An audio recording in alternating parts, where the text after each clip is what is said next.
Because you listen, 7 years ago, I'd have been like, yo, did you hire somebody to kill Pac? But no, you do it like a journalist. Yeah, no, I mean, we wouldn't even get into nonsense like that. And I think both of these dudes were assassinated in some kind of way. More Biggie than Tupac. I think Tupac might have got killed by, had an incident with earlier that day. So many people in music and Hollywood fear this guy, Diddy, as if he's untouchable, and even the Sugar Diddy. But anybody's watching now, they shut up because they say, if it can happen to this guy, it can happen to me. In the world of hip-hop and the unsolved mystery surrounding the murder of legendary rapper Tupac Shakur, recent developments have left music legend Diddy feeling uneasy. Ice Cube, another prominent figure in the rap industry, has made a confession that could potentially shatter Diddy's long-standing claims and explanations regarding Tupac's tragic death. This unexpected revelation has sent shockwaves through the hip-hop community, raising questions about what really happened on that fateful night and the secrets that may have been hidden for years.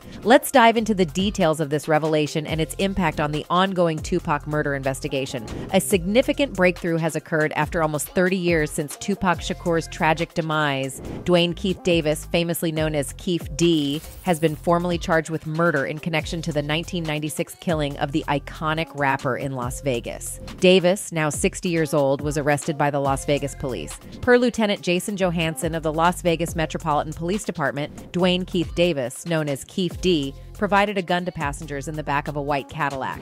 This Cadillac pulled up beside Suge Knight's car and fired shots at both Knight and Tupac. Now, amongst this investigation, recent allegations have surfaced, suggesting that Puffy, also known as Sean Combs, might have provided money for a murder-for-hire plot following Tupac's death.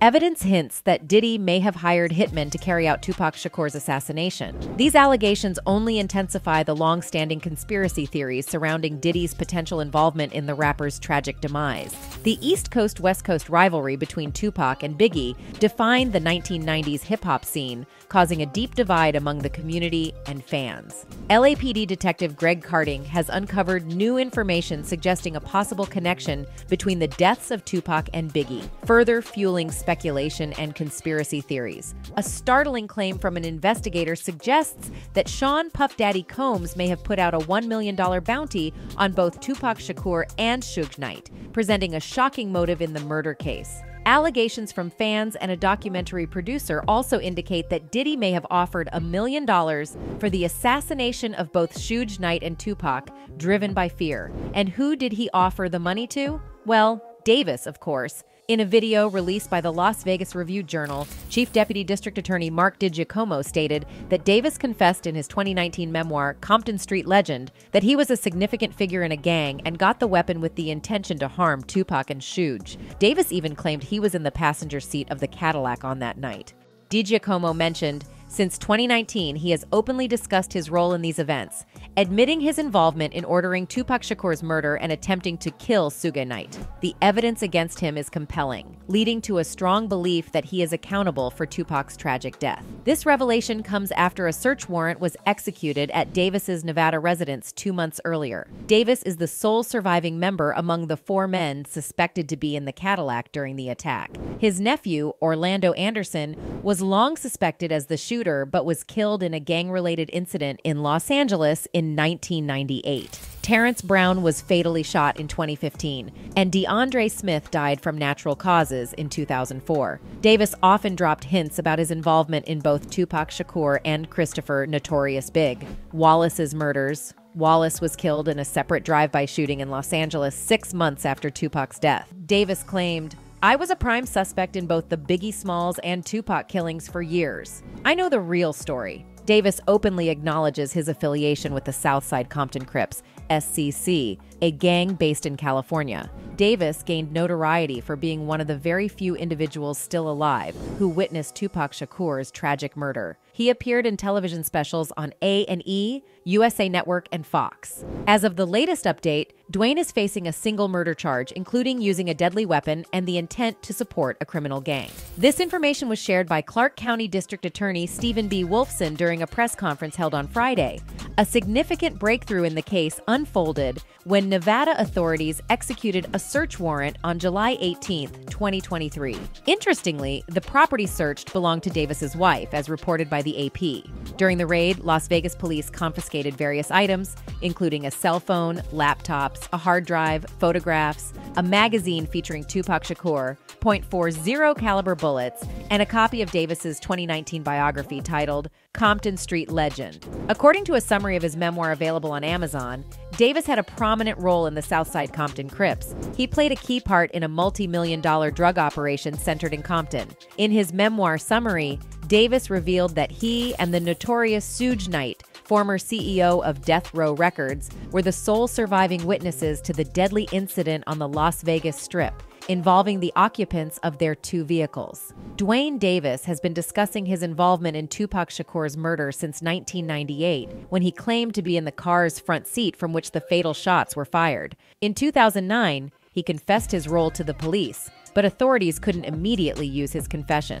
The old Tupac murder case resurfaced in 2018 when Davis openly discussed it, sparking renewed interest. His admissions, shared with various media outlets and even in a Netflix documentary in 2018, played a crucial part in reigniting the investigation, as highlighted by Johansson in a recent press conference. Davis's public boasting about his role in the murder caught the attention of law enforcement in Las Vegas. His statements prompted a closer examination of his claims, leading to his arrest, as confirmed by former detective Greg Kading. During the Friday press conference, Jason Johansson stressed that the recent efforts to solve the case and press criminal charges represented the final opportunity to do so successfully. Over the past 5 years, authorities conducted numerous interviews and gathered evidence aligning with the details of the crime scene and corroborating the events leading up to the shooting. The recent police statement reveals that the shooting of Tupac Shakur stemmed from a feud between 2 Compton-based gangs. Tupac Shakur and Marion Suge Knight, the CEO of Death Row Records, were linked to the Mob Piru gang in Compton, while Dwayne Keith Davis had affiliations with the Southside Compton Crips. Shakur had traveled to Las Vegas to attend a Mike Tyson boxing match at the MGM Grand Hotel, where Davis and his nephew Orlando Anderson were also present. After the match, a confrontation occurred between Death Row Records members and Orlando Anderson in the hotel, captured on surveillance footage presented during a recent news conference by Johansson. Shakur and Knight were among those involved in the altercation with Anderson. Following the hotel incident, the 2 groups separated. Tupac Shakur and his associates went to a nightclub for a post-fight party. According to Johansson, after learning of the attack on his nephew, Dwayne began planning retaliation against Suge Knight and Tupac Shakur. Davis and Terrence Brown, DeAndre Smith, and Orlando Anderson obtained a firearm from an associate. They then got into a white Cadillac, where Davis passed the gun to passengers in the rear seat. They eventually located Tupac Shakur and Suge Knight's black BMW driving alongside it. Gunshots were fired from the Cadillac into the BMW, resulting in Tupac Shakur being hit 4 times. Johansson stressed that Dwayne Davis orchestrated the crime, acting as the leader of the group responsible for the shooting. The indictment against Davis mentions that both Orlando Anderson and DeAndre Smith were present in the back of the Cadillac during the incident, but it doesn't specify who fired the shots. Anderson denied any involvement before his death in a gang-related shooting in 1998. Suge Knight is incarcerated on an unrelated manslaughter charge, not connected to this case. Ice Cube recently expressed his thoughts on the renewed investigation into Tupac's murder. In a recent News Nation interview with Chris Cuomo, the former NWA rapper shared his disappointment in the fact that authorities have not been able to identify the culprits all these years definitively. He remarked, "It seems like it's 30 years too late," regarding the recent developments related to the late rap legend's death. Cube also voiced his belief that the complete truth about Tupac's passing and the events of that night in Vegas has not yet been revealed. He emphasized the frustration, saying, "It's just a shame that both Tupac's and Biggie's deaths remain somewhat unresolved. When John Lennon was shot, they swiftly apprehended the suspect." Do you think there has been a deliberate cover-up or conspiracy surrounding Tupac's murder all these years? Let us know in the comments.